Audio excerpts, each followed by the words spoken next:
नमस्कार। बीकॉम प्रथम वर्ष के विद्यार्थियों का इकोनॉमिक एनवायरनमेंट के इस लेक्चर में स्वागत है। अब तक हमने पढ़ा राष्ट्रीय आय, नेशनल इनकम। चूँकि हम पढ़ रहे हैं इकोनॉमिक ट्रेंड, तो इकोनॉमिक ट्रेंड में हम नेशनल इनकम के विभिन्न कॉन्सेप्ट क्या थे वो पढ़ चुके हैं। नेशनल इनकम का इनका ट्रेंड क्या है वो पढ़ चुके हैं। अब हम इसका आखिरी पॉइंट जो है वो पढ़ रहे हैं, सेविंग और इन्वेस्टमेंट में क्या ट्रेंड चल रहा है। तो सबसे पहले हम पढ़ेंगे सेविंग और इन्वेस्टमेंट होता क्या है। देखो, अर्थव्यवस्था का एक सीधा सा चक्र चलता है। उसमें ये चलता है कि एक चाहे व्यक्ति हो, चाहे परिवार हो, कंपनी हो, फर्म हो, इंडस्ट्री हो, राष्ट्र हो, विभाग हो, हर एक की एक कमाई होती है, वो कमाते हैं। सरकार की कमाई है आयकर यानी टैक्स से वो कमाते हैं। कंपनी की कमाई है लाभ, व्यक्ति की कमाई है सैलरी या वेजेस। इसी तरीके से हर एक की कमाई है।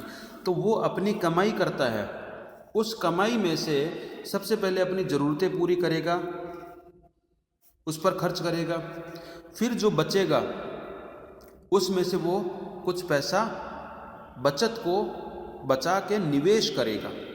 तो जो पैसा वो बचाता है और उस बचे हुए पैसे को निवेश करता है, वही पैसा वापस अर्थव्यवस्था में जाता है और उसके उत्पादन और दूसरे कामों में सहयोग करता है। ये चक्र चलता रहता है सेविंग इन्वेस्टमेंट का, यानी बचत निवेश आय, बचत निवेश आय।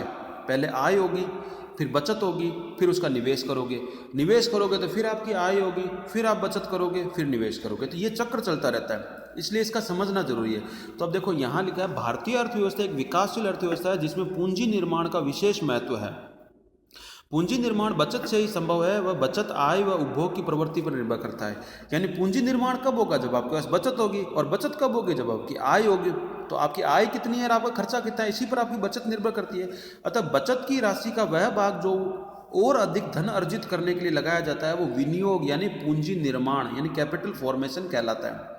अब पूंजी निर्माण क्या है, ये आपको अच्छी तरह परिभाषा समझ में आ गया है ना? आ गया होगा। यानी बचत का वह भाग जो धन अर्जित करने के लिए, अधिक धन अर्जित करने के लिए लगाया जाता है, वो विनियोग कहलाता है, यानी कैपिटल फॉर्मेशन। तो बचत क्या है? बचत बराबर कुल आय माइनस कुल व्यय। कुल आय में से कुल व्यय घटा दिया तो जो बचा वो बचत है। अगर आपकी व्यय ज़्यादा है और आय कम है तो वो बचत नहीं होके वो क्या हो गया? कर्ज।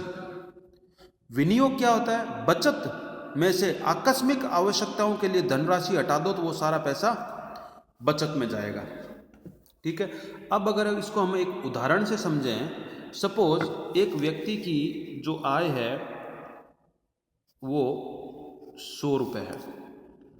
इस 100 रुपये में इसका खर्चा जो है वो 50 रुपये है, वो हमने घटा दिया। 50 रुपये ये खर्चा है, तो बचा कितना? 50 रुपये। ये क्या थी?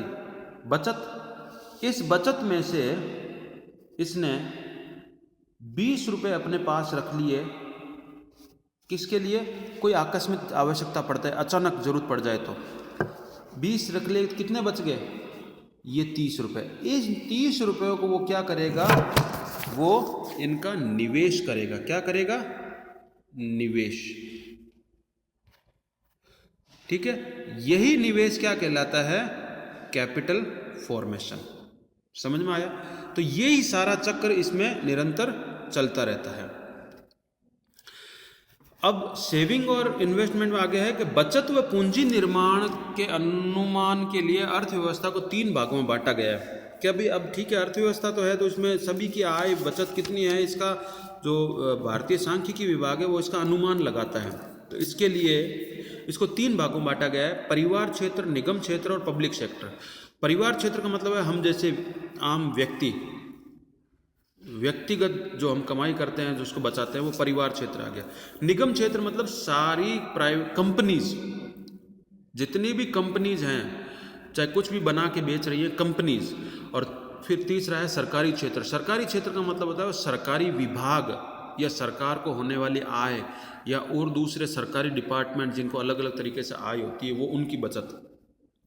उन तीनों को विभाग में बांटा गया था। CSO यानी सेंट्रल स्टैटिस्टिकल ऑर्गेनाइजेशन व RBI रिजर्व बैंक द्वारा बचत व पूंजी निर्माण का अनुमान लगाया जाता है। सकल देशी पूंजी निर्माण, ग्रॉस डोमेस्टिक कैपिटल फॉर्मेशन इसको कहते हैं।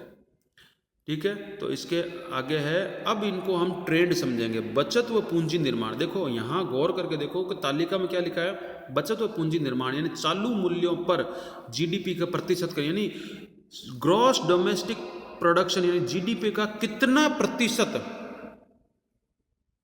बचत है और उससे कितना प्रतिशत पूंजी निर्माण हो रहा है। तो पहला कॉलम क्या है, सकल घरेलू बचत यानी जीडीएस, और दूसरा क्या है, सकल स्थिर पूंजी निर्माण ग्रॉस फिक्स्ड कैपिटल फॉर्मेशन।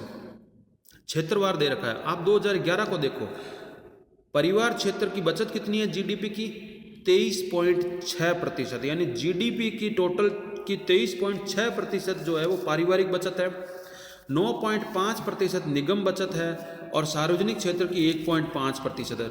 कुल बचत कितनी है, 34.6%। आप गौर करके देखो यहाँ पे 34.6% जो है वो 2011-12 में कुल बचत थी। अब व्यय कितना हुआ, पूंजी निर्माण सार्वजनिक क्षेत्र में 7.3% और 27.6 निजी, यानी 34.3% जो हुआ वो पूंजी निर्माण हुआ।